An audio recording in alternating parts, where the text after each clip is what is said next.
aman, tiada bahaya. Sandar, sandar, sandar, sandar pada lengan yang kekal. Sandar, sandar, sandar, selalu aman, tiada bahaya. Sandar, oh sandar, sandar pada lengan yang kekal. Sandar pada lengan yang kekal. Sandar pada lengan yang kekal. Haleluya, puji nama Tuhan.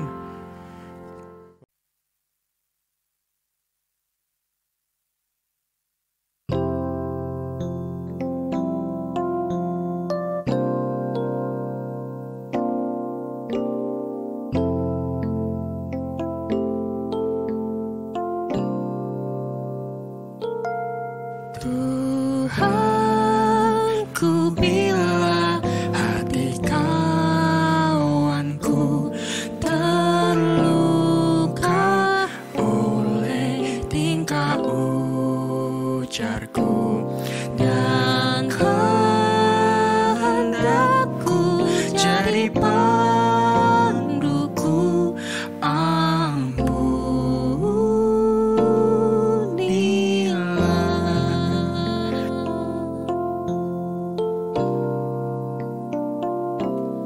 if I have wanted any soul today, if I have caused one foot to go astray, if I have walked in my willful way, dear Lord,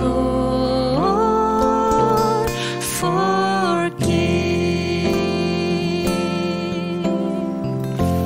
You are the Lord of love, mighty and merciful. Hear my prayer. Would you forgive me, Lord? You are the Lord of love, mighty and merciful. I confess to you, forgive me, Lord.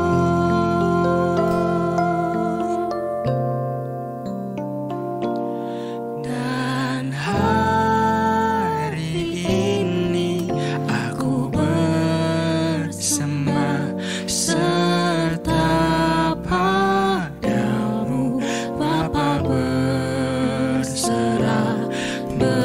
Berikan daku kasih-Mu mesra. Amin, amin, amin, amin.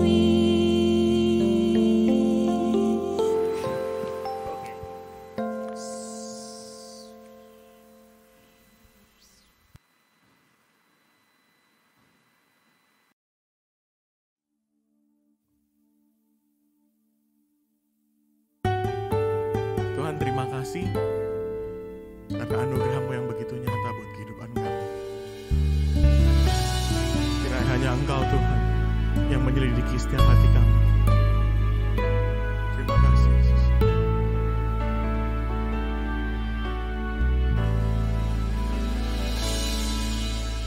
Engkaulah Tuhanku dan Rajaku. Engkau terang dambaan jiwaku. Tiada yang seperti-Mu di bumi dan di surga. Hanya Kau, Tuhan, yang ku cinta. Oh Tuhan, selidikilah, jagalah hatiku. Apakah aku masih setia kepadamu? Oh Tuhan, tolong hamba merindukanmu selalu, mengasihimu pribadi yang agung.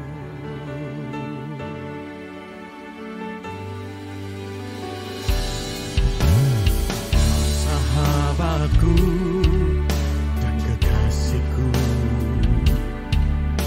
tiada kata yang dapat ungkapkan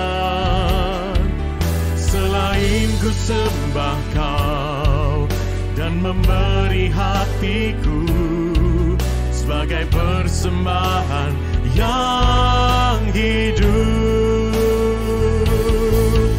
Oh Tuhan, selidikilah, jagalah hatiku, apakah aku masih setia kepadamu? Oh Tuhan, tolong hamba merindukanmu selalu, mengasihimu pribadi yang agung.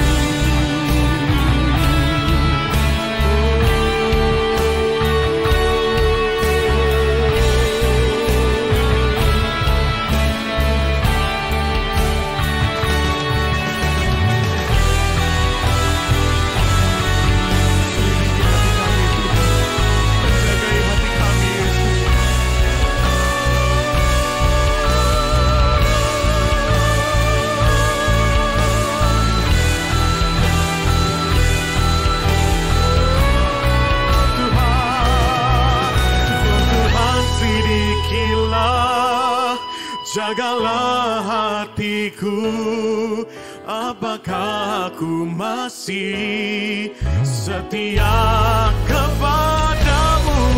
Oh Tuhan, tolong hamba merindukanmu selalu, mengasihimu pribadi yang agung,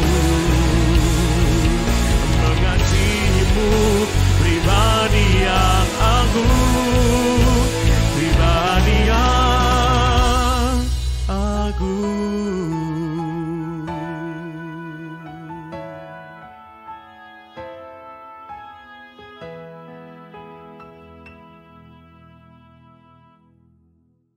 Haleluya. Tuhan, sungguh kami percaya Tuhan bahwa hati kami tenang dekat dengan Engkau. Karena Engkaulah Allah Immanuel, Allah yang beserta dengan kami, Allah sumber kedamaian dalam hidup kami. Terima kasih Tuhan.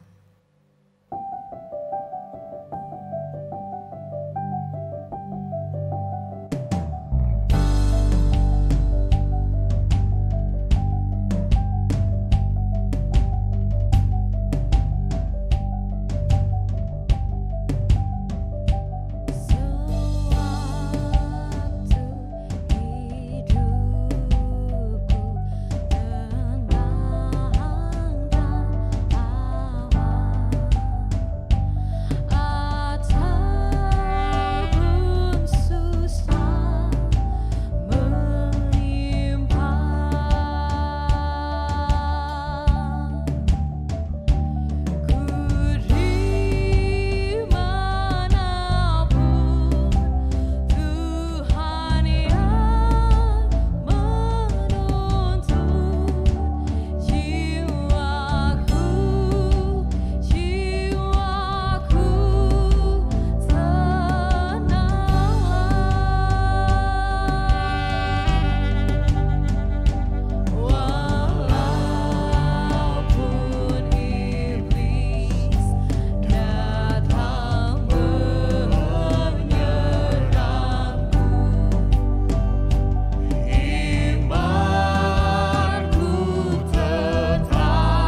rasakan, Kau buktikan kesetiaan-Mu Tuhan.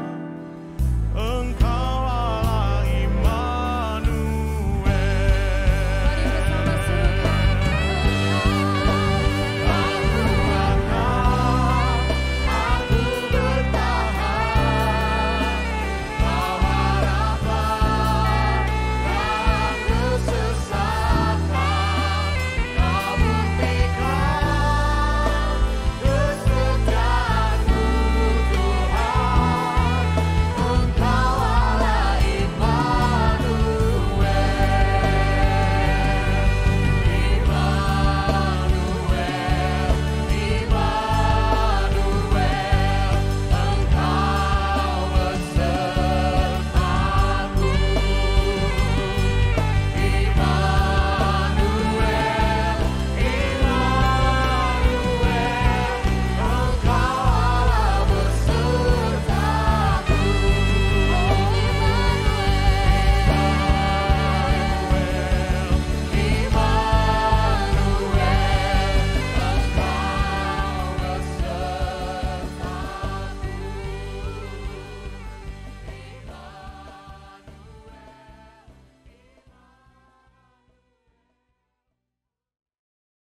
Shalom jemaat yang dikasihi Tuhan. Saya mengucapkan selamat datang bagi jemaat sekalian yang beribadah di Reform Exodus Community Kutisari. Dan kiranya jemaat yang ibadah secara online juga mengalami damai sejahtera di dalam Kristus Yesus, di mana kita bersama-sama dapat belajar firman Tuhan, memuji namanya dan menyembah Dia. Saya undang setiap kita untuk bangkit berdiri. Marilah kita siapkan hati kita di dalam doa teduh pribadi sebelum kita memasuki penyembahan kita kepada Tuhan.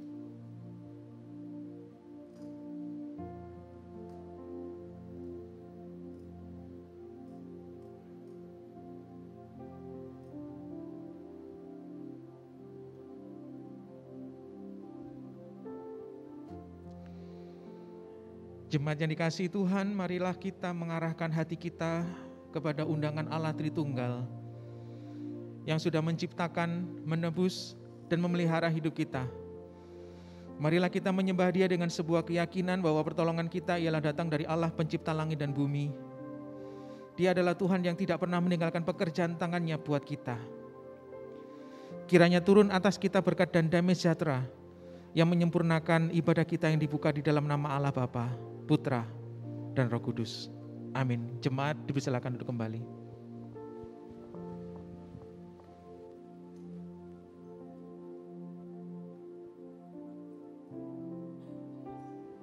Shalom jemaat Tuhan. Coba bisa dilihat dulu kanan kiri, depan belakangnya saling menyapa. Halo. Halo, shalom. Shalom. Ya, saya memperhatikan dari sekian banyak ayat Alkitab favorit orang Kristen, itu pasti salah satunya adalah Mazmur 23. Apa coba? Tuhan adalah gembalaku, takkan kekurangan aku. Sejak dari sekolah minggu, Bapak Ibu Saudara, saya sudah tahu ayat ini, tapi tidak pernah paham sepenuhnya. Sampai beberapa tahun lalu saya menghadapi sebuah masalah dan akhirnya saya membaca ulang Mazmur ini. Tuhan adalah gembalaku, takkan kekurangan aku. Ia membaringkan aku di padang yang berumput hijau, Ia membimbing aku ke air yang tenang, Ia menyegarkan jiwaku. Waktu membaca ayat ini, saat saya sedang ada masalah, saya sontak mengeluh Bapak Ibu. Tuhan, saya ini lagi panik, kenapa kok malah diajak piknik gitu ya. Karena yaitu membaringkan di padang yang berumput hijau. Tapi ternyata ada satu hal yang Tuhan mau ajarkan kepada saya. Dikatakan di ayat selanjutnya, sekalipun aku berjalan di dalam lembah kekelaman, aku tidak tidak takut bahaya sebab Engkau Allah yang besertaku. Di dalam menghadapi masalah, tantangan, kita bisa memilih apakah kita akan memandang kabut, ketakutan, masalah, atau kita memandang Tuhan. Kita bisa memilih untuk bersandar kepada Tuhan atau justru mencoba mengatasi kesulitan kita dengan kekuatan kita sendiri dan pada akhirnya kita tenggelam di dalam rasa cemas. Ingatlah satu hal ini, selalu ada alasan untuk memuji nama Allah. Selalu ada alasan untuk bersyukur atas segala yang Tuhan telah kerjakan, atas segala yang Tuhan telah berikan di dalam hidup kita. Kasih-Nya sempurna, kematian dan kebangkitannya sempurna, memberikan harapan kepada setiap orang yang percaya kepadanya. Sehingga kita saat ini mampu berkata, Engkau menyediakan hidangan bagiku di hadapan lawanku.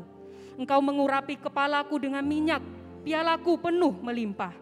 Kebajikan dan kemurahan belaka akan mengikuti aku seumur hidupku, dan aku akan diam di dalam rumah Tuhan sepanjang masa. Mari menyembah Dia, mari puji Dia, Allah yang baik. Sungguh Dia adalah Allah yang setia, Allah yang tidak pernah meninggalkan atau mengabaikan kita. Glory bagi nama-Mu Tuhan. Segala puji dan hormat hanya bagi nama-Mu. Kami mengucap syukur, berterima kasih untuk kebaikan dan kasih setia-Mu yang Tuhan selalu limpahkan kepada kami. Terima kasih Tuhan. I cast my mind to Calvary, where Jesus bled and died for me. I see His wounds, His hands, His feet, my Savior on that cursed tree.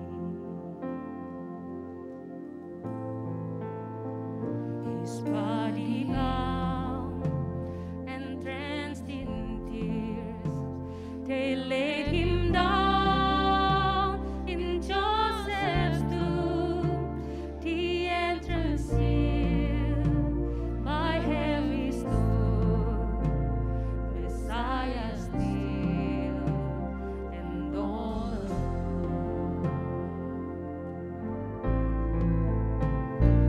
Oh, praise the name of the Lord our God.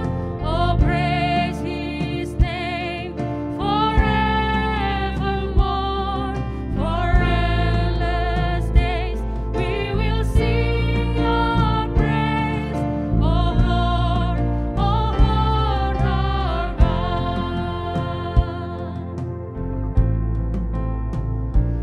On the third at break of dawn, the Son of Heaven rose again. Oh, tremble death, where is your sting? The angels roar for Christ the King. Oh, tremble death, where is your sting? The angels roar for Christ the King. Oh, praise the name of the Lord our God. Oh, praise His name forevermore. For endless days we will sing Your praise, oh Lord our God.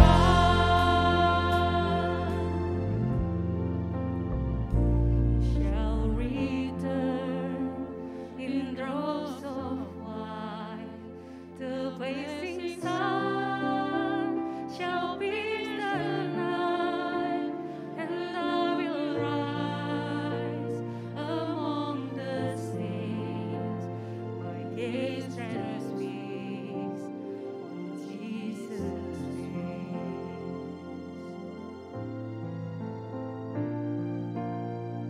Ia sendiri telah memikul dosa kita di dalam tubuh-Nya di kayu salib, supaya kita yang telah mati terhadap dosa hidup untuk kebenaran. Oleh bilur-bilur-Nya kamu telah sembuh. Mari berdoalah kepada Tuhan. Perbaharui komitmenmu, serahkanlah hidupmu kepadanya untuk hidup di dalam kebenaran.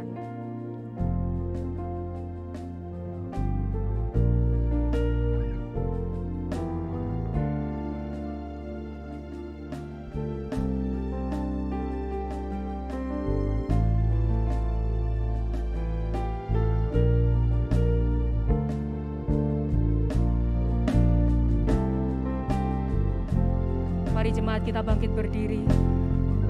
Pujikan, oh praise the name, oh praise the name of the Lord our God.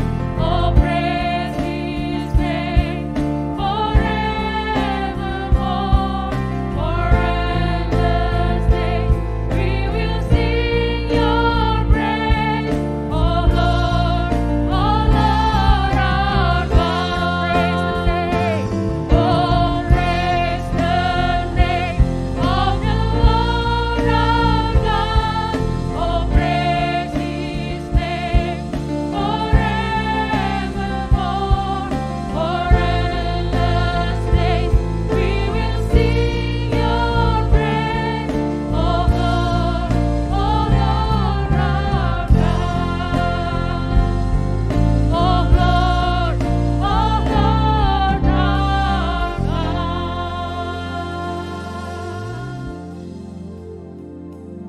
Siapalah kami ini ya Tuhan, orang-orang yang seharusnya layak untuk mendapatkan murka Allah, tetapi justru malah Engkau limpahi dengan kasih-Mu.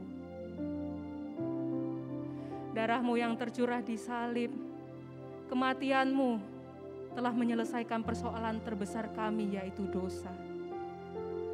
Dan kami sungguh bersyukur kalau kebangkitan-Mu telah mengalahkan ketakutan kami terhadap maut. Sungguh hanya oleh darah-Mu kami diselamatkan.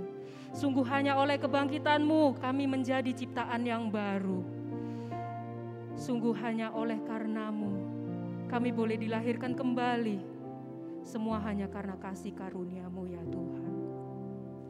Kiranya Engkau yang terus mengajar kami, supaya kami tidak hanya mensyukuri bahwa kami telah dimerdekakan dari dosa, tetapi kami boleh sungguh-sungguh menyadari dan sungguh-sungguh menghidupi bahwa kami telah dimerdekakan untuk hidup di dalam-Mu, untuk hidup di dalam kebenaran Tuhan.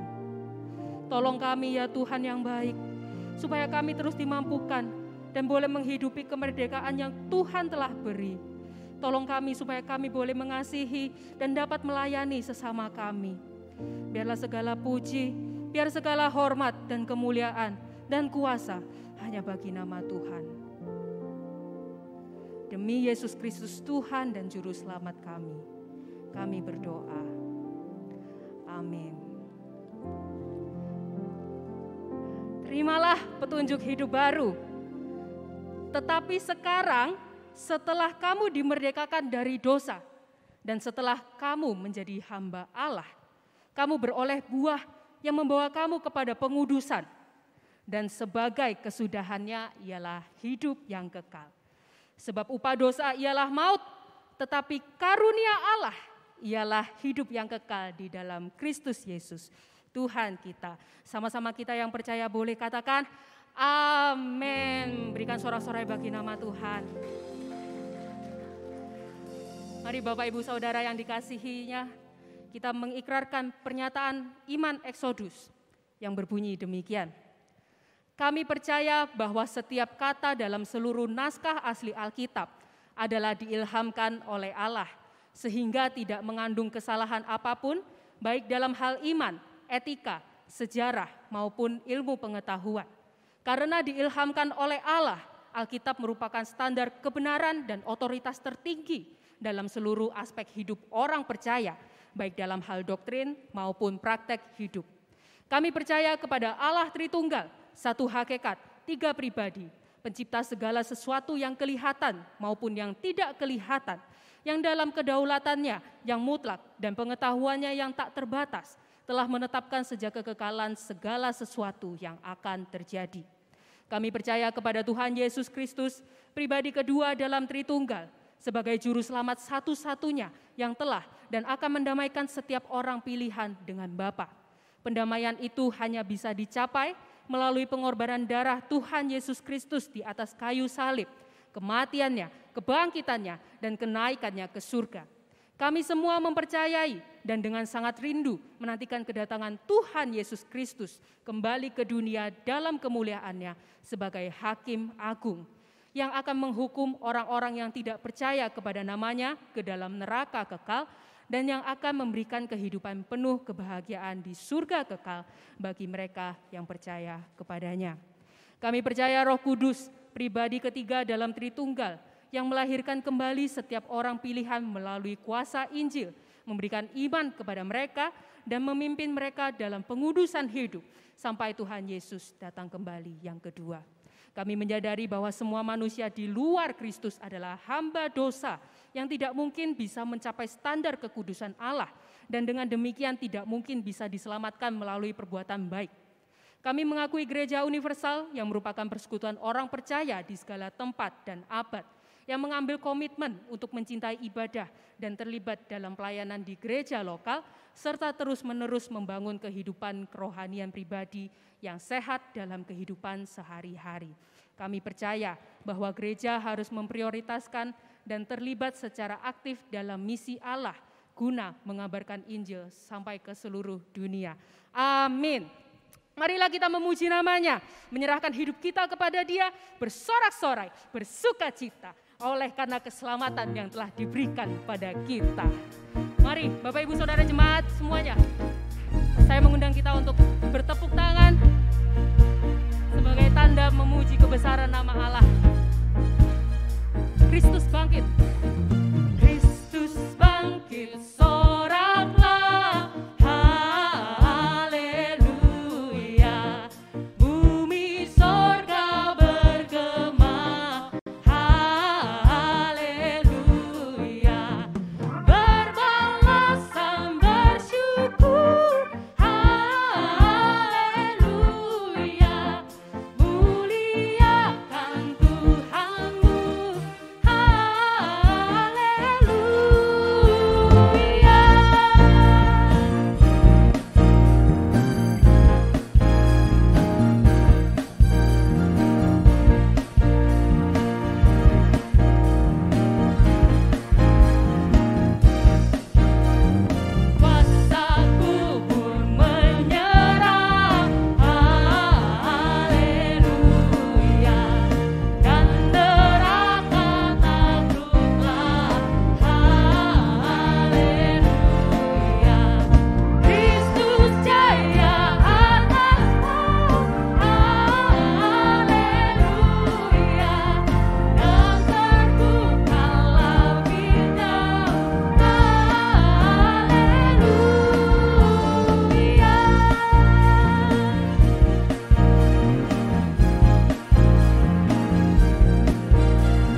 Hidup Raja Mulia.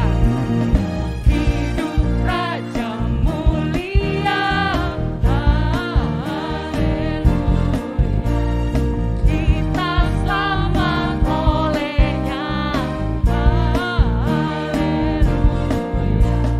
Kau di mana jayamu? Haleluya.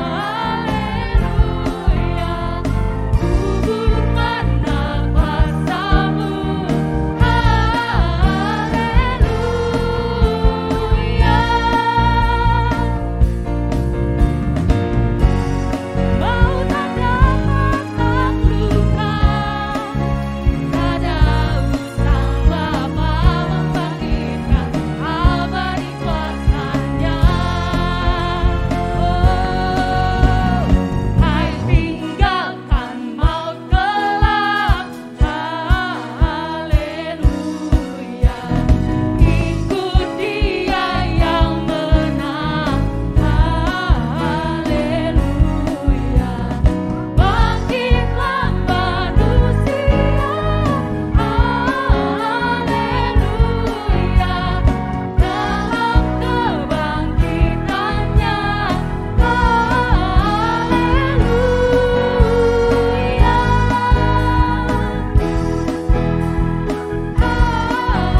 bagi nama Tuhan. Haleluya. Jemaat saya persilakan untuk duduk kembali.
Kami, biar kami boleh hidup terus di dalam anugerah. Roh-Mu yang kudus, pulihkanku, Kau pulihkanku, Kaulah damaiku. Ku hidup oleh anugerah-Mu yang menyertai. Roh-Mu yang hidup, Roh-Mu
kami datang menghadap tahta suci-Mu pagi hari ini. Kami malu menghadap tahta-Mu ya Allah. Ketika kami menyadari betapa bersalah dan berdosanya kami. Kami mohon ampun buat semua dosa yang kami lakukan, buat ketidaklayakan kami di hadapan-Mu. Kiranya Tuhan berkenan untuk menjamah roh kami, memberikan kepada kami sejatinya air mata pertobatan, menolong roh kami untuk benar-benar terikat hanya kepadamu, untuk kemudian benar-benar mencari wajah-Mu dan mengalami Engkau. Bicara pada kami pribadi lepas pribadi, biarlah kami boleh mengalami jamahan kasih-Mu, biarlah kami boleh mengalami pemulihan demi pemulihan, biarlah kami boleh melihat jalan keluar atas segala masalah dan pergumulan kami, biarlah kami boleh melihat tangan Tuhan menuntun kami melalui kebenaran firman Allah. Bicara pada kami ya Tuhan, kami siap mendengarkan. Hamba-Mu yang lemah meletakkan diri di bawah kaki-Mu. Hamba-Mu mohon belas kasihan Tuhan supaya di dalam kemurahan Tuhan, jangan dari mulut hamba-Mu firman itu tidak sampai seutuhnya buat jemaat Tuhan. Bicara ya Bapa, biarlah nama-Mu dimuliakan. Di dalam nama Yesus kami berdoa. Amin. Shalom Bapak Ibu Saudara. Ya, teman-teman yang remaja silahkan mengikuti kelas remaja. Bapak Ibu Saudara, saya senang sekali karena hari ini kita bisa kembali berkumpul bersama-sama untuk beribadah hari ini Bapak Ibu Saudara. Saya menyadari satu hal ya Bapak Ibu ya, bahwa sebetulnya di dalam keberbedaan kita akhirnya kita jadi mirip semua. Di dalam keberbedaan kita jadi mirip semua. Maksud saya begini, mau datang dari manapun asalnya Bapak Ibu Saudara muka kita jadi kelihatan sama semua hari ini. Nggak paham ya? Nggak nangkap ya? Jok saya garing ya Bapak Ibu. Baik Bapak Ibu Saudara, saya ajak Bapak Ibu Saudara lihat, oh ya, saya menyambut Bapak Ibu Saudara yang ada di rumah yang mengikuti ibadah bersama-sama dengan kami hari ini. Saya berharap firman Tuhan hari ini menjamah hati Bapak Ibu Saudara sekalipun kita dipisahkan oleh jarak. Bapak Ibu Saudara, kita melihat Roma pasal 8 ayat 1 sampai ayat yang ke-17. Bapak Ibu Saudara, memang sebetulnya ayat yang diberikan kepada saya adalah Roma pasal 8 ayat 1 sampai ayat yang ke-4. Tetapi Bapak Ibu Saudara, saya merasa bahwa kita akan mendapatkan pemahaman yang utuh kalau kita membaca sampai ayat yang ke-17. So be patient with me. Kita akan menguraikan bersama-sama belajar firman Tuhan ini. Roma pasal 8 ayat 1 sampai 17. Demikianlah firman Tuhan. Demikianlah sekarang tidak ada penghukuman bagi mereka yang ada di dalam Kristus Yesus. Roh yang memberi hidup telah memerdekakan kamu dalam Kristus dari hukum dosa dan hukum maut. Sebab apa yang tidak mungkin dilakukan hukum Taurat karena tak berdaya oleh daging, telah dilakukan oleh Allah dengan jalan mengutus anaknya sendiri dalam daging, yang serupa dengan daging, yang dikuasai dosa karena dosa.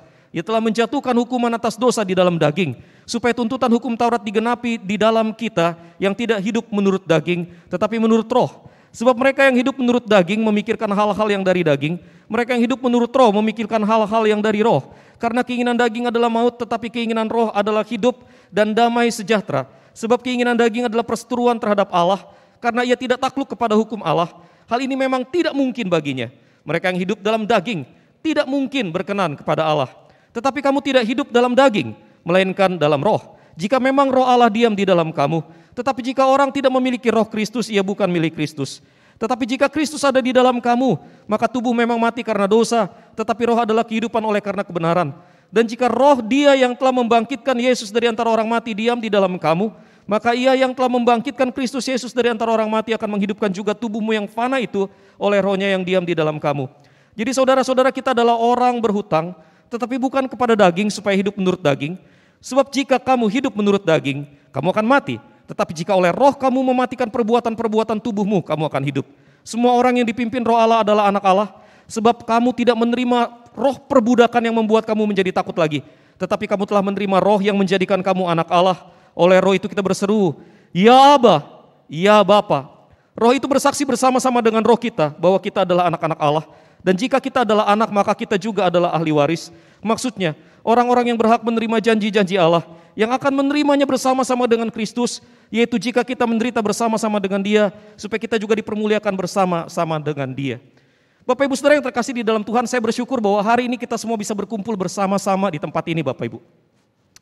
Saya bersyukur bahwa apapun latar belakang kita, Apapun ras atau suku kita, apapun tingkat sosial kita, Bapak Ibu Saudara, kita bisa berkumpul bersama-sama untuk memuji dan memuliakan nama Tuhan.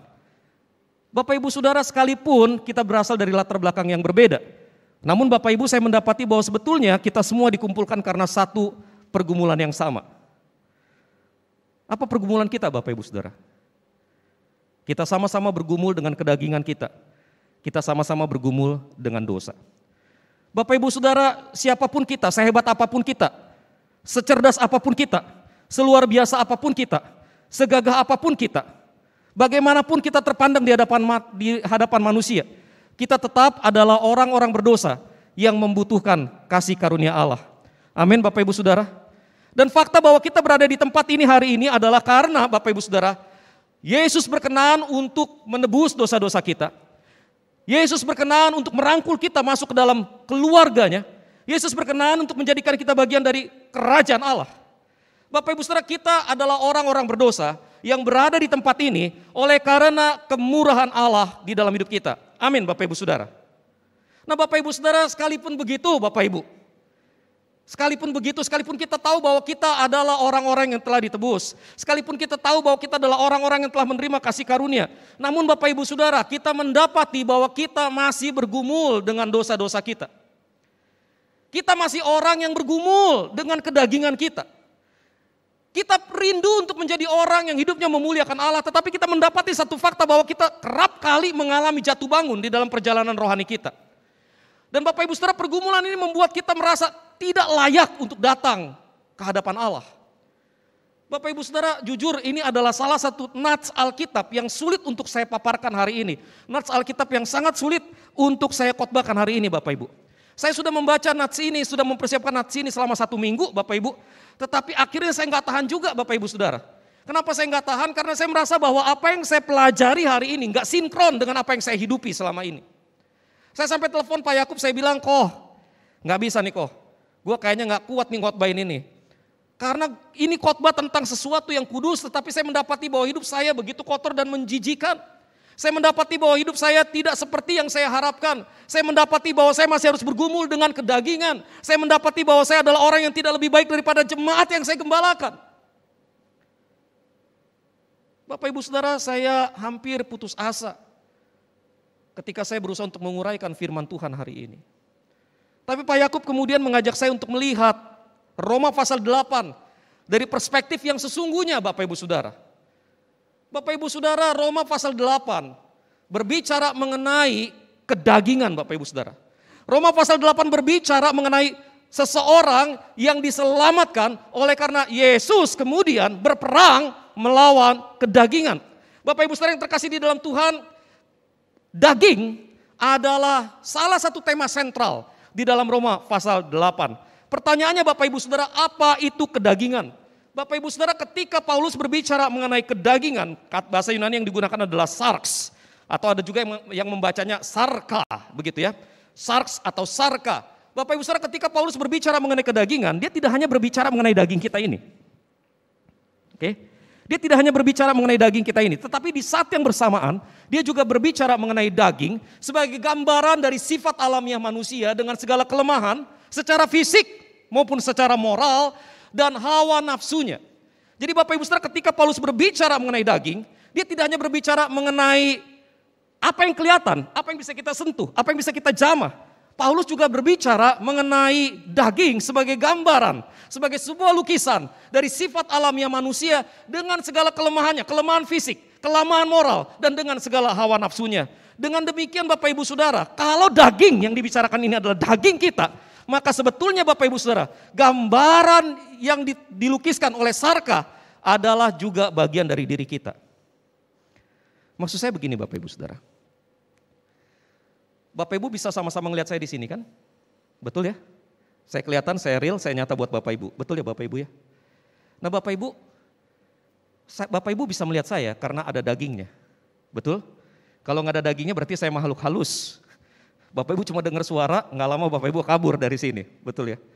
Nah ketika Bapak Ibu Saudara ngelihat saya, Bapak Ibu ngelihat daging dari Jimmy Lucas. Betul?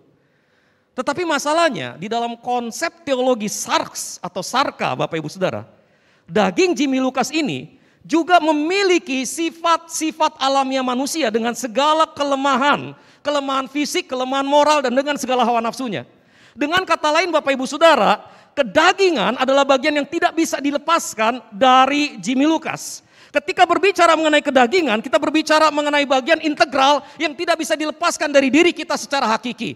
Kedagingan adalah bagian integral diri kita secara hakiki. Artinya apa Bapak Ibu Saudara? Kedagingan adalah bagian yang menyatu dengan kita dan itu sifatnya hakiki. Itu sifatnya sejati. Sejatinya Bapak Ibu Saudara, kita adalah manusia lemah. Sejatinya kita adalah manusia yang punya kekurangan secara moral dan di dalam hawa nafsu kita.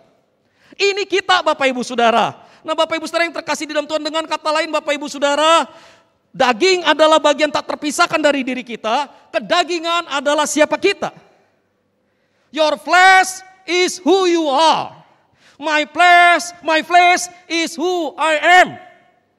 Jadi Bapak Ibu Saudara, kedagingan adalah bagian yang tidak bisa dilepaskan dari diri kita. Nah masalahnya Bapak Ibu Saudara, Alkitab juga mengatakan bahwa daging mempunyai keinginan. Kata keinginan di sini Bapak Ibu Saudara berasal dari bahasa Yunani phronema. Phronema. Nah Bapak Ibu Saudara, di dalam terjemahan NKJV, New King James Version, atau di dalam terjemahan bahasa Inggris lainnya, phronema diterjemahkan dengan mind. Tetapi Bapak Ibu Saudara, terjemahan hurufiahnya phronema berarti kecenderungan mental atau tujuan. Kecenderungan mental atau tujuan. Dengan kata lain Bapak Ibu Saudara, phronema berbicara mengenai sebuah hasrat yang kuat. Bapak Ibu Saudara, menggambarkannya bagaimana? Menggambarkannya begini Bapak Ibu. Ini ibu-ibu di sini banyak ya, ibu-ibu, ciwi-ciwi, pemudi-pemudi. Masih ingat momen di mana kita bisa jalan-jalan di mall? Ya, kadang-kadang kan kalau ibu-ibu, ciwi-ciwi begitu ya, begitu jalan di mall, ngelihat di etalase, wih, ada baju bagus ini. Wih, piaul yang cantik ini kalau aku pakai ini. Aduh, suamiku bilang apa nih kalau aku pakai ini nih? Dilihatin lihat harganya. Cik, larangi. Wis nanti aja. Jalan, pergi, ninggalin itu baju. Pergi ninggalin itu etalase. Nggak lama Bapak Ibu Saudara, 15 menit kemudian dia putar lagi, balik lagi ke etalase itu. Iki baju yang tadi belum ada yang beli tah. Wih api iki, api. Tapi wih, durung berubah harga nih. Lah 15 menit minta harganya berubah. Durung berubah harga nih. Waduh larang ih, engkuai. Nanti aja. Lalu kemudian pergi Bapak Ibu Saudara, muter-muter lagi di mall, 15 menit kemudian lewatin lagi itu etalase.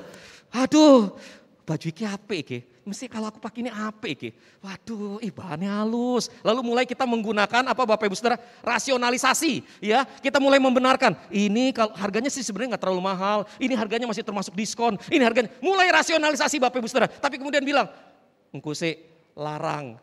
Nanti dulu. Dia jalan lagi Bapak Ibu Saudara. Kali ini jalannya lebih lama, 20 menit. 20 menit, lebih lama lagi, 25 menit. In the end, tetap aja balik ke etalase itu.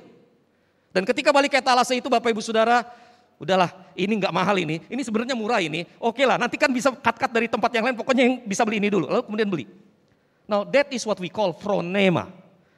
Ini yang kita sebut dengan phronema Bapak Ibu Saudara. Artinya apa? Artinya Bapak Ibu Saudara, kita punya satu keinginan, lalu kemudian keinginan itu dibuahi begitu Bapak Ibu Saudara. Keinginan itu berubah menjadi sebuah hasrat yang sangat kuat. Keinginan itu dipikirkan, dimeditasikan, dan kemudian keinginan itu betul-betul dibuahi. Ini yang dimaksud dengan phronema. Nah masalahnya Bapak Ibu Saudara, ketika Paulus berbicara mengenai daging, mengenai sarka, dia berbicara mengenai daging yang mempunyai keinginan daging yang kuat Bapak Ibu Saudara. Daging ini di dalam ayat yang kita baca tadi, Paulus katakan begini, keinginan daging adalah perseteruan terhadap Allah, karena ia tidak takluk kepada hukum Allah, hal ini memang tidak mungkin baginya. Jadi Bapak Ibu Saudara, phronema dari daging, kecenderungan dari daging ini adalah berseteru dengan Allah. Phronema ini, kecenderungannya ini adalah berseteru dengan Allah. Sehingga kemudian dia tidak mungkin mentaati hukum Allah. Tidak mungkin bagi dia untuk mentaati hukum Allah. Now let us conclude Bapak Ibu Saudara. Mari kita simpulkan begini. Sarks atau sarka berbicara mengenai bagian integral diri kita yang hakiki. Our flesh is who we are. Tapi di saat yang bersamaan Bapak Ibu Saudara, this sark Sarka ini memiliki fronema. Fronemanya adalah kecenderungan untuk berseteru dengan Allah, kecenderungan untuk melawan hukum Allah, sehingga kemudian mentaati Allah adalah sesuatu yang tidak mungkin dilakukan. Bapak Ibu bayangkan, dengan kata lain Bapak Ibu Saudara, deep down within, jauh di dalam diri kita Bapak Ibu Saudara, tidak ada kemungkinan untuk mentaati Allah. Dan itu terjadi secara hakiki dan alamiah. Secara hakiki dan alamiah, itu adalah bagian yang refleks muncul di dalam diri kita. Bapak Ibu Saudara, kalau kita ngelatih orang latihan bela diri begitu ya Bapak Ibu ya. Biasanya murid bela diri itu dilatih untuk melakukan satu gerakan berulang-ulang. Misalnya memukul. Pelatih biasanya akan meminta dia melakukan misalnya dalam latihan itu 100 kali repetisi, 100 kali repetisi.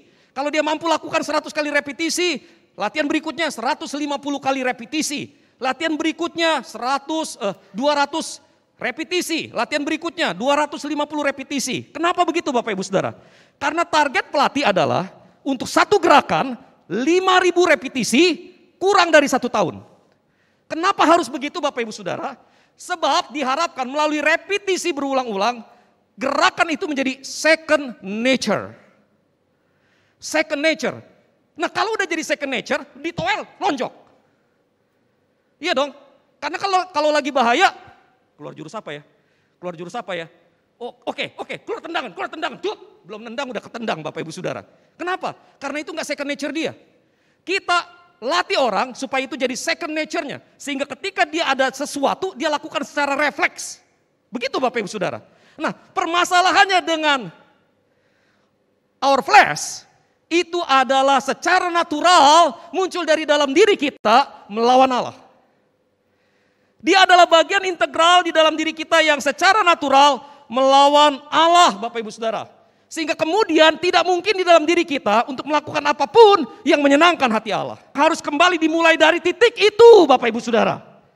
Allah mengutus anaknya menjelma menjadi manusia supaya Yesus take over the position and then go to the same battle. Peperangan yang sama yang tidak bisa dimenangkan oleh Adam. Itu sebabnya Yesus disebut sebagai Adam yang kedua.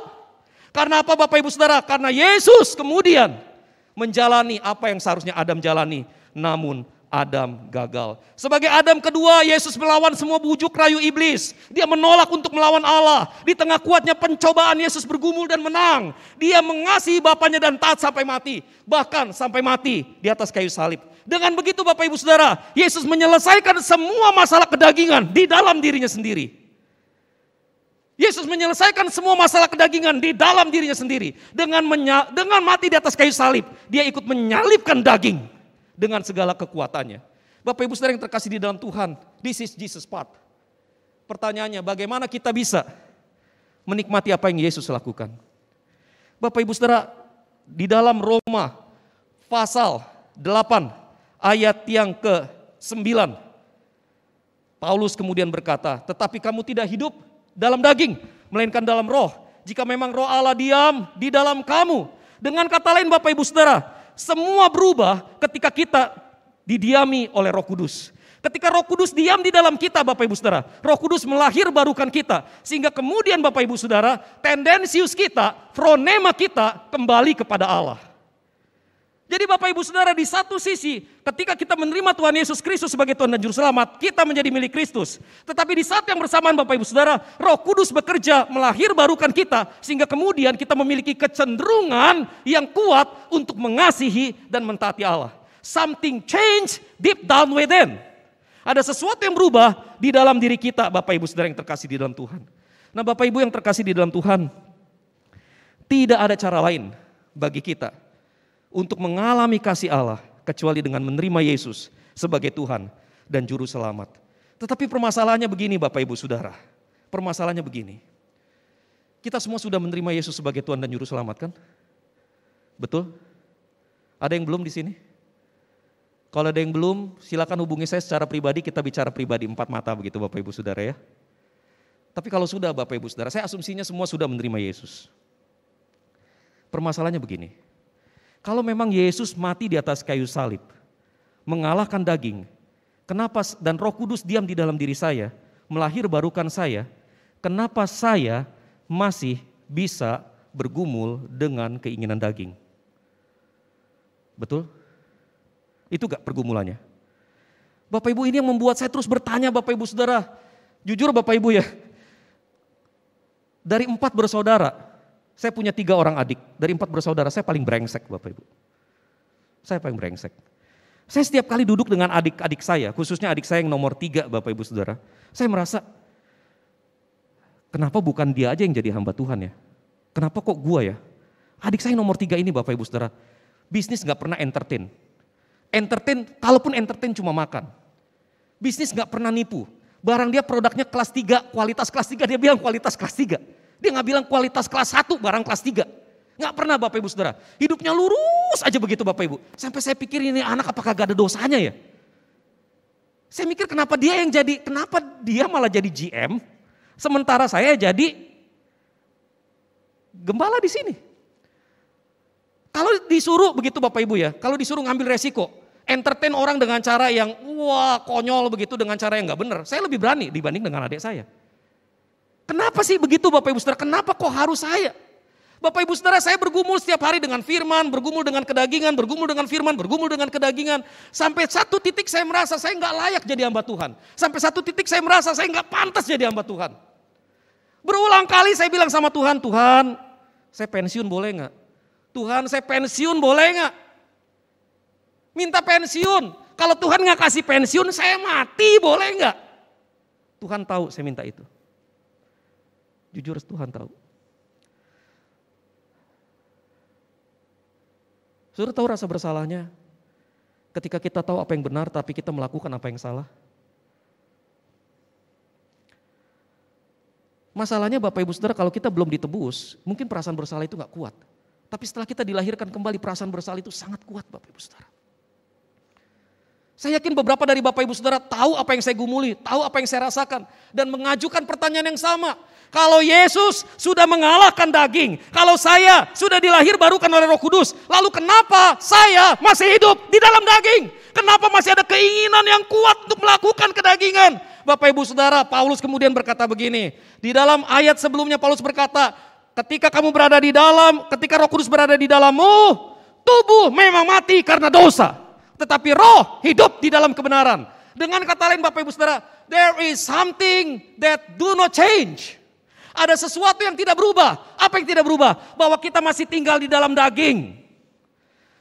Bahwa kita masih tinggal di dalam daging Bapak Ibu Saudara. Daging ini masih bisa menguasai kita. Daging ini masih memiliki keinginannya. Ya, dia sudah disalibkan. Tetapi dia bukan benar-benar lumpuh. Siapa di sini yang berani ngadepin singa? Ada yang berani ngadepin singa Bapak Ibu Saudara? Saya gak berani Bapak Ibu Saudara. Tapi kalau singa ompong berani Bapak Ibu. Singa ompong berani. Udah dicabut taringnya, udah dicabut kukunya, berani Bapak Ibu? Saya juga masih belum berani. Kenapa Bapak Ibu Saudara? Karena singa ompong yang gak punya taring dan gak punya kuku, begitu nemplok kita, ngejilat-jilat, kita mungkin tetanus juga Bapak Ibu Saudara. Now that is my description about flesh. Bapak Ibu Saudara, ya ketika Yesus mati di atas kayu salib, kedagingan ikut disalibkan bersama dengan Yesus, tubuh dosa hilang kuasanya, tetapi bukannya sama sekali tidak berdaya. Ketika kita percaya pada Yesus, tubuh dosa kita hilang kuasanya, tetapi bukan sama sekali tidak berdaya. Dia sama seperti singa ompong. Kalau lu dekat-dekat sama dia, lu dijilat-jilat tetanus. Jadi Bapak Ibu Saudara, kita berada dalam satu kondisi yang terus-menerus in constant battle. Di dalam pergumulan yang terus-menerus, pergumulan yang konstan. Di satu sisi Bapak Ibu Saudara, kita ingin hidup taat di dalam menurut tuntunan roh, tapi di sisi yang lain ada dorongan kedagingan yang kuat, dan dua-duanya sama-sama kita nggak mau.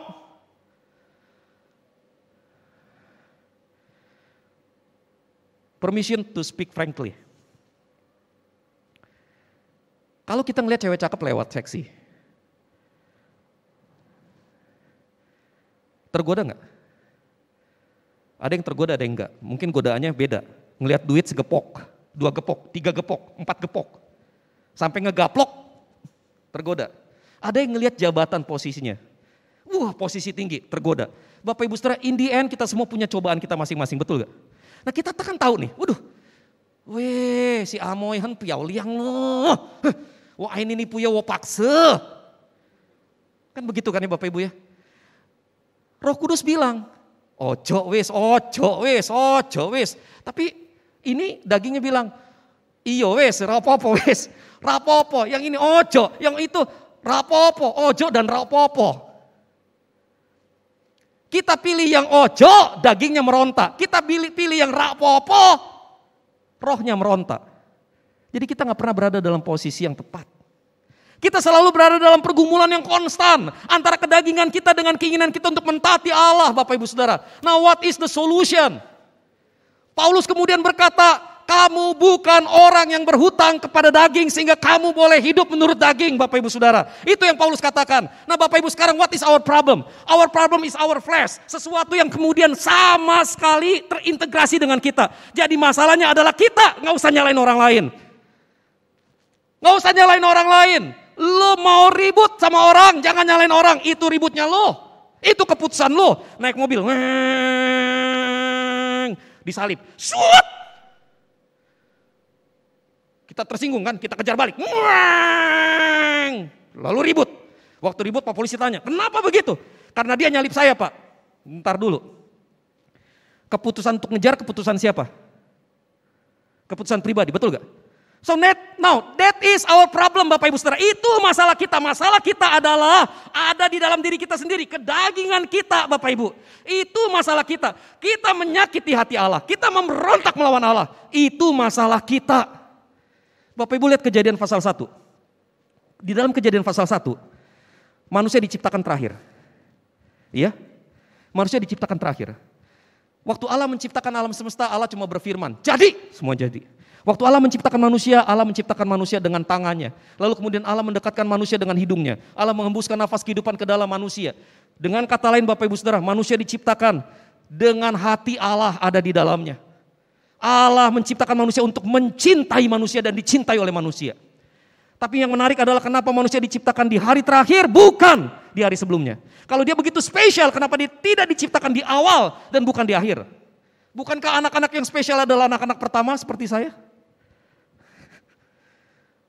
Kenapa begitu Bapak Ibu Saudara? Karena Allah punya manusia di dalam pikirannya. Allah merencanakan life support untuk manusia sehingga kemudian manusia bisa hidup dengan layak sebelum manusia diciptakan. Allah mencintai manusia begitu rupa, Allah memikirkan manusia begitu rupa, dan apa yang manusia lakukan? Manusia mengkhianati Allah. Manusia menusukkan pisau dari belakang ke punggung Allah. Manusia memberontak melawan Allah. Sesuatu yang premeditated, sesuatu yang dipikirkan sebelumnya. Dia dengan sengaja berpikir, dengan sengaja bertindak untuk menyakiti pribadi yang mencintai dia. Sebuah pengkhianatan yang luar biasa. Our flesh decide to fight against God. Sebuah keputusan yang kuat. Dan upah dosa ialah maut. Kalau Allah menghukum kita itu wajar Bapak Ibu Saudara. Sekarang Allah mengampuni kita. Ketika kita diampuni, kita masih punya hak atas diri kita? Enggak. Kalau masalahnya adalah diri kita, ketika kita diampuni, maka kita tidak lagi punya hak atas diri kita. Itu sebabnya Paulus berkata, kamu tidak berhutang pada dirimu, pada dagingmu, kamu berhutang pada Allah.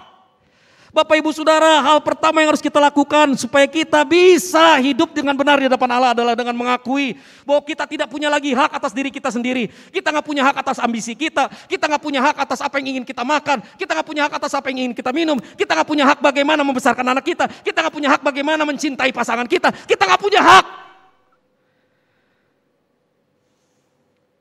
Kita sama sekali budak di bawah perhambaan Allah. Ketika kita mencintai pasangan karena Allah. Ketika kita cari karir, kita berkarir karena Allah. Ketika kita berbisnis karena Allah. Ketika kita makan demi Allah. Ketika kita minum, kita beristirahat, kita lakukan semua demi Allah. Kita cuma budak karena kita sudah terjual di bawah kuasa dosa dan Yesus menebus kita. Tapi Bapak Ibu Saudara, apakah kemudian gaya hidup ini menjadi sebuah jaminan bahwa kita tidak akan jatuh dalam dosa?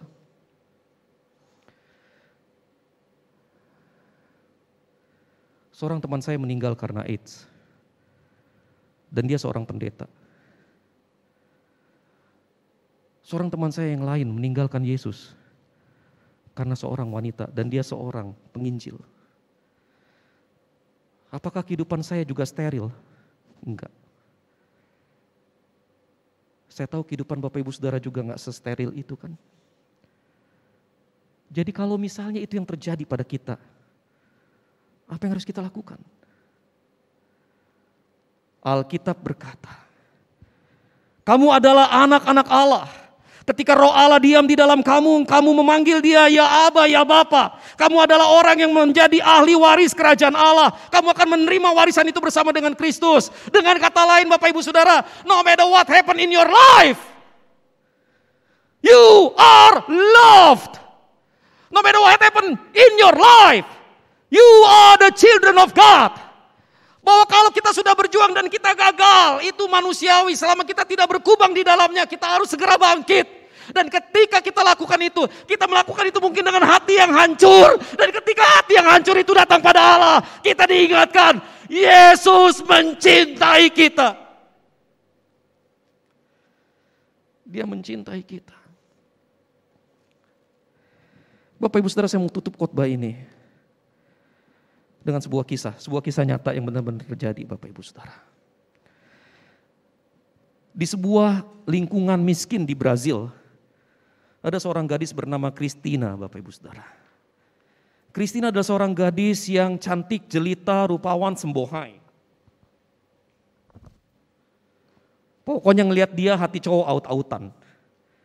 Bapak Ibu Saudara, si cantik Christina hidup bersama dengan mamanya, Maria, di sebuah lingkungan yang miskin.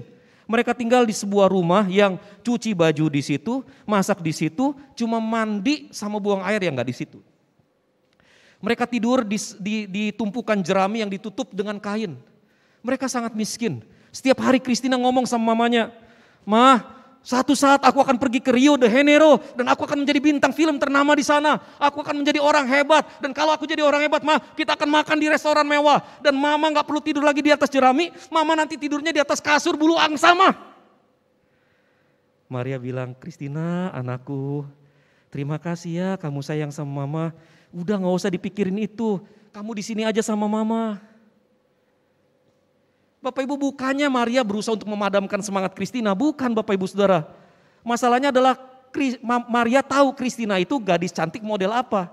Dia gadis cantik yang tidak berpendidikan, tidak mempunyai keterampilan, cuma modal cantik dan seksi. Ini kalau pergi ke kota besar jadi apa?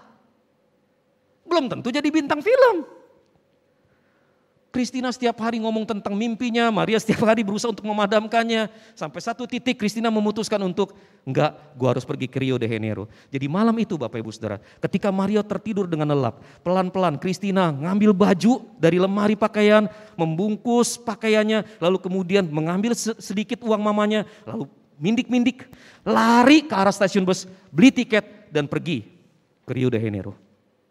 Besok paginya Maria bangun, dia ngeliat anaknya gak ada, dia pikir mungkin anaknya pergi kemana, dia tunggu sampai siang, mungkin pergi main sama temannya, dia pergi sampai sore kok gak pulang-pulang, akhirnya jadi curiga, dilihat baju anaknya, loh kok gak ada beberapa, dia ngeliat uangnya, loh beberapa hilang, lalu kemudian Bapak Ibu Saudara dengan uang yang tersisa, lalu dia bungkus pakaiannya, dia lari ke stasiun bus, dia masuk, dia beli tiket bus untuk pergi ke Rio de Janeiro. Sebelum pergi Bapak Ibu Saudara, dia masuk ke dalam box foto. Tahu box foto Bapak Ibu? Dia masuk ke dalam box foto, masukin sedikit uang, lalu kemudian muncul fotonya. Cek. Lalu kemudian dengan tergesa-gesa dia ambil foto-foto itu, dia gunting di dalam bis, dia gunting, dia tulis sesuatu di belakangnya Bapak Ibu Saudara. Dia sampai di Rio de Janeiro Bapak Ibu Saudara, dia cuma mikir begini, gadis cantik, tidak punya pendidikan, tidak punya keterampilan, tidak punya koneksi. Jadi apa? Dia pergi ke tempat-tempat lokalisasi, dia pergi ke lampu-lampu merah, tempat-tempat perempuan nakal mangkal, dia pergi ke panti-panti pijat, dia pergi ke diskotik, dan setiap kali dia pergi dia tanya, pernah lihat gadis ini gak? Mereka bilang gak pernah lihat Bapak Ibu Saudara. Lalu kemudian Bapak Ibu dia tempel foto dia yang tadi dia ambil, foto dia sendiri, dia tempel. 2 minggu uangnya habis Bapak Ibu Saudara. Dia memutuskan pulang, anaknya gak ketemu.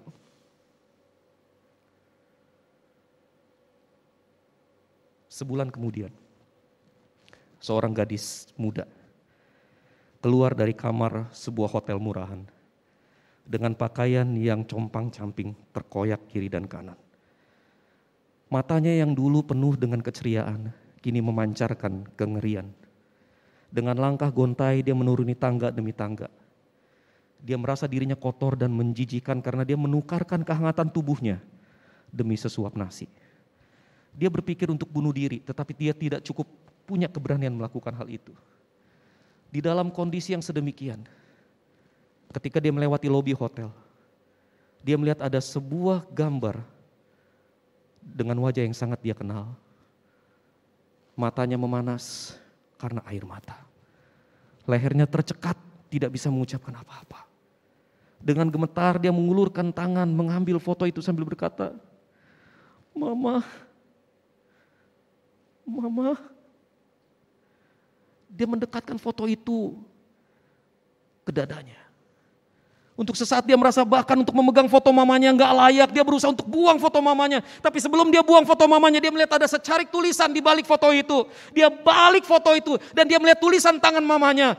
"Christina anakku, dimanapun kau berada, apapun yang kau lakukan, menjadi apapun engkau, pulang, pulang, pulang." Dan itu yang dilakukan oleh Christina. Dengan uang yang ada dia pergi ke stasiun bus, dia pulang ke kampung halamannya. Dan mamanya mendengar tetangga teriak, "Hei Maria, anakmu pulang, Maria, anakmu pulang." Lalu kemudian Maria lari keluar, dia melihat anaknya, Bapak Ibu Saudara. Lalu kemudian Christina berlutut memohon ampun pada mamanya. Maria memeluk anak ini. Dia berkata, "Mama, aku perempuan nakal, aku orang yang corok dan menjijikan. Aku gak pantas buat mama." Mamanya berkata, "It doesn't matter now. Kamu sudah di rumah." Kisah ini diceritakan oleh Christina kepada Max Lucado, seorang pendeta di Amerika. Pada waktu menceritakan kisah ini, Christina adalah istri seorang pendeta. Yes, this is a true story of love. Itu yang kita alami. Kita mungkin pergi terlalu jauh. Kita kalah melawan kedagingan kita. Kita sudah berusaha, kita sudah berjuang, tapi kita berulang kali kalah. Saudara, dimanapun kau berada, apapun yang kau lakukan, menjadi apapun engkau. Listen to this. Pulang, karena kau adalah anak Allah. Dia mencintaimu apa adanya. Saya mau tutup khotbah ini dengan kalimat ini. Sebelum kita berada di dalam Kristus, yang terbaik dari kita tidak dapat menyenangkan hati Allah. Tetapi setelah kita berada di dalam Yesus, kegagalan kita tidak akan mengurangi kasih-Nya. Kita tunduk kepala, kita berdoa.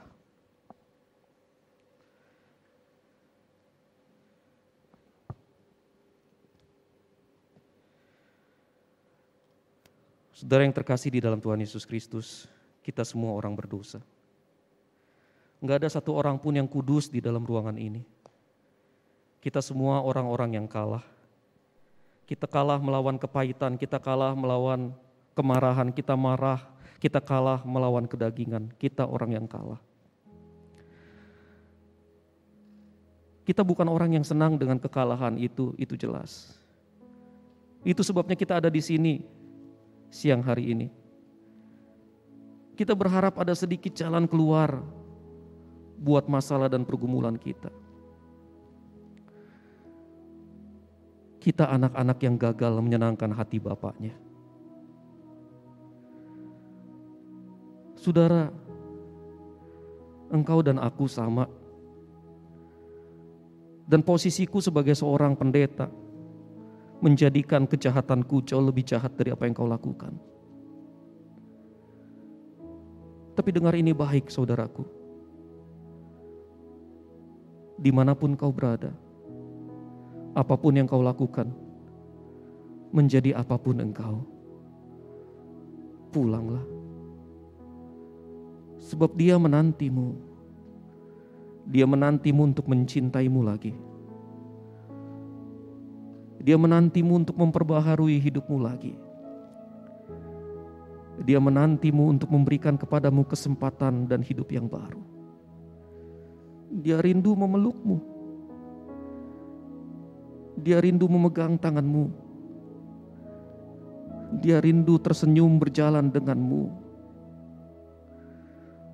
Jadi saudaraku, pulanglah. Pulanglah. Kita anak Allah. Kita adalah orang-orang yang mewarisi janji-janji Allah. Apapun kondisi kita, kita masih tetap memanggil Dia Abba, Bapa.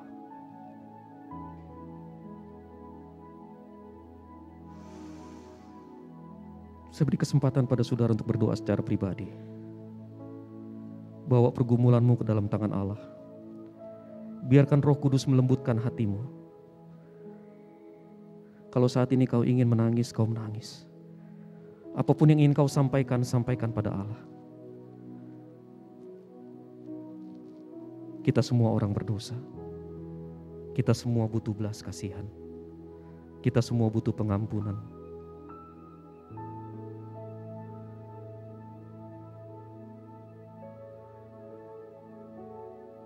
Tuhan, kami menyadari betapa tidak layaknya kami ada di hadapan-Mu. Kami telah mengatakan, kami telah memikirkan, kami telah melakukan hal-hal yang menyakiti hati-Mu. Sekalipun kami tahu betapa besarnya cinta-Mu buat kami tetap mengikuti kecenderungan hati kami yang jahat. Kami mengabaikan fakta bahwa kedagingan sudah dikalahkan. Kami mengabaikan fakta bahwa sekarang kami bisa berkuasa atasnya.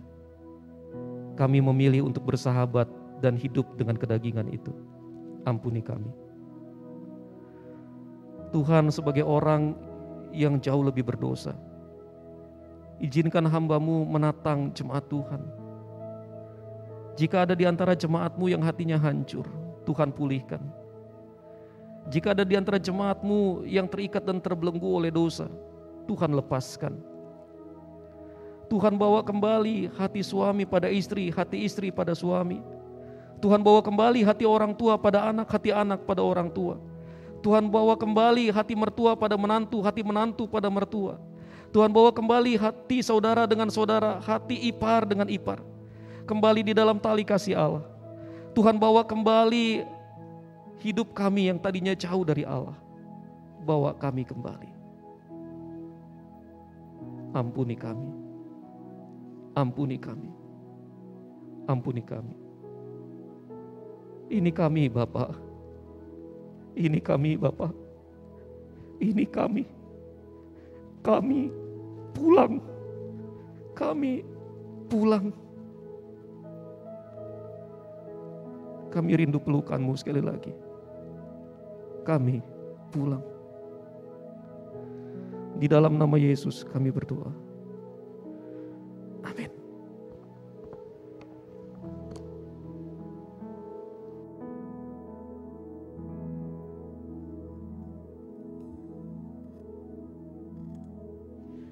Puji nama Tuhan.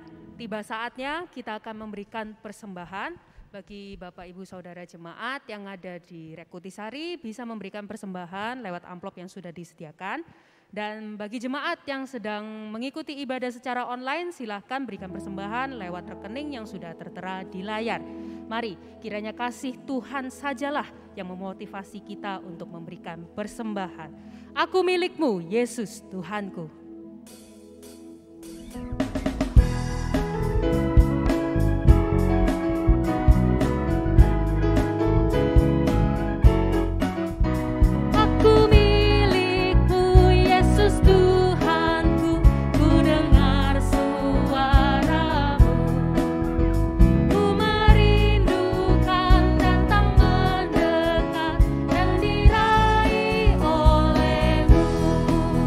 Diraih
Mari kita menyerahkan persembahan kita kepada Tuhan. Bapa di dalam surga, terima kasih untuk firman-Mu yang boleh kami dengar. Kiranya kami diberikan kekuatan untuk menjadi pelaku-pelakunya. Dan kami mengucap syukur untuk kesempatan yang indah bagi kami memberikan persembahan untuk Engkau. Kiranya melalui gereja ini dikelola sedemikian rupa, di ladang yang Tuhan percayakan bagi gereja ini sehingga boleh memberkati banyak orang. Kami juga berharap Engkau mengajarkan kepada kami bukan hanya mempersembahkan uang kami yang jasmania, tetapi kiranya Engkau mengajar kami penuh dengan kasih sehingga kami memberikan hidup kami, tubuh kami, hati kami untuk kemuliaan nama Tuhan sebagai persembahan yang berkenan di hadapan Tuhan. Bapa di dalam surga, kami teringat untuk bangsa dan negara kami.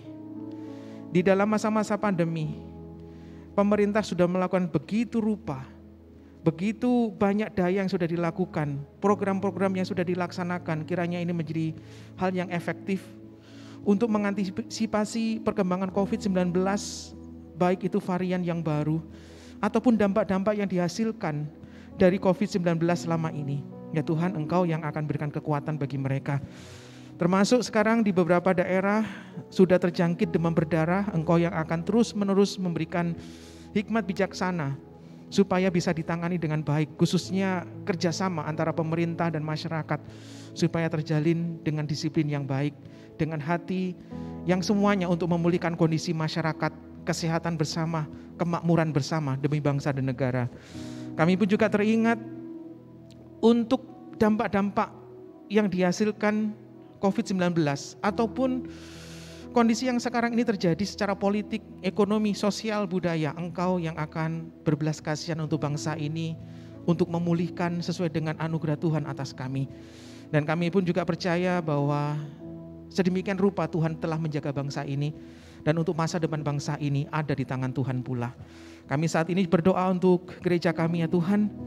Kami rindu Tuhan terus-menerus memberikan kekuatan bagi setiap kami untuk beraktivitas, untuk menjalankan program-program gereja dengan baik, supaya kami di dalamnya boleh bertumbuh. Berkati hamba-hamba Tuhan, majelis, aktivis, bahkan pengurus, supaya Engkau memberikan hikmat kepada mereka untuk melaksanakan program dengan baik dan kami bisa dilayani, kami bisa bertumbuh di dalamnya untuk semakin mengenal Yesus Kristus sebagai Tuhan dan Juru Selamat. Terima kasih Bapa di surga, kami secara khusus berdoa untuk Rek Nginden yang akan melaksanakan perayaan pembukaan pelayanan tanggal 6 Februari. Engkau yang akan bekerja mempersiapkan segala sesuatunya supaya masa depan gereja ini Engkau yang akan senantiasa berkarya atasnya. Terima kasih Bapak, kami serahkan persembahan kami persembahkan bangsa dan negara dan gereja ini supaya semuanya boleh berkenan di hadapan Tuhan. Dalam nama Yesus kami berdoa. Amin. Jemaat dipersilakan duduk, kita akan bersama-sama menyaksikan Wata Jemaat. Sekalian, welcome to Reform Exodus Community. This is our church, this is our home. Kami ucapkan selamat datang bagi Anda yang baru bergabung hari ini. Jika Anda ingin terhubung dengan komunitas tertentu direct atau ingin didoakan, jangan ragu untuk menghubungi kontak berikut ini. Selamat bagi Anda yang berulang tahun di minggu ini. Kiranya kasih, iman, dan pengharapan Anda semakin dikuatkan di dalam Kristus melalui topangan Roh Kudus. Mari luangkan beberapa menit untuk mendoakan dan mengucapkan selamat kepada jemaat REK yang akan berulang tahun di minggu depan.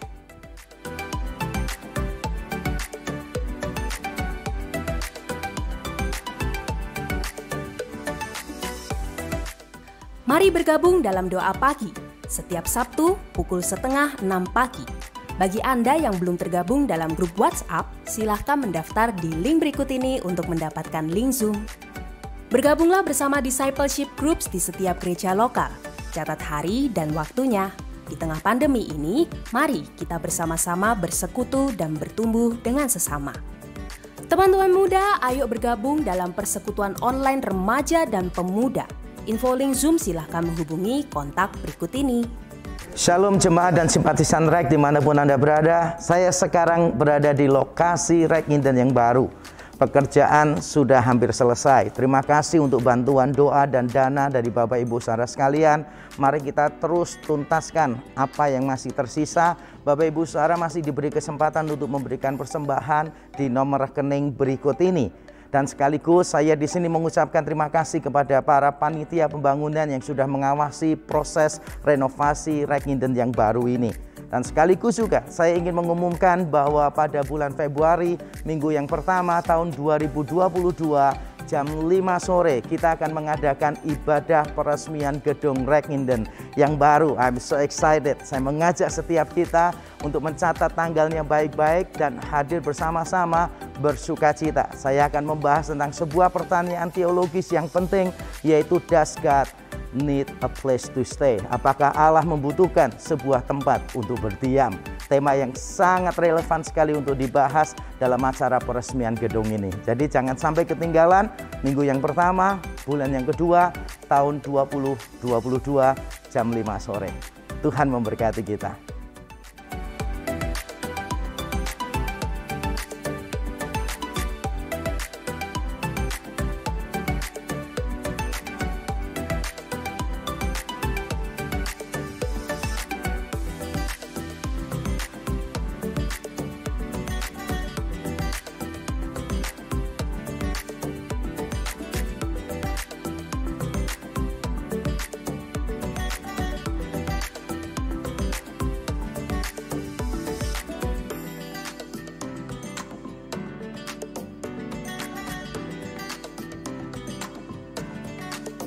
Demikianlah informasi untuk minggu ini. Marilah kita teguh berpegang pada pengakuan tentang pengharapan kita, sebab Ia yang menjanjikannya setia. God bless you and see you next week. Jemaat yang dikasihi Tuhan, mari kita mengakhiri ibadah kita saat ini. Saya undang jemaat sekalian bangkit berdiri, kita agungkan Allah Tritunggal.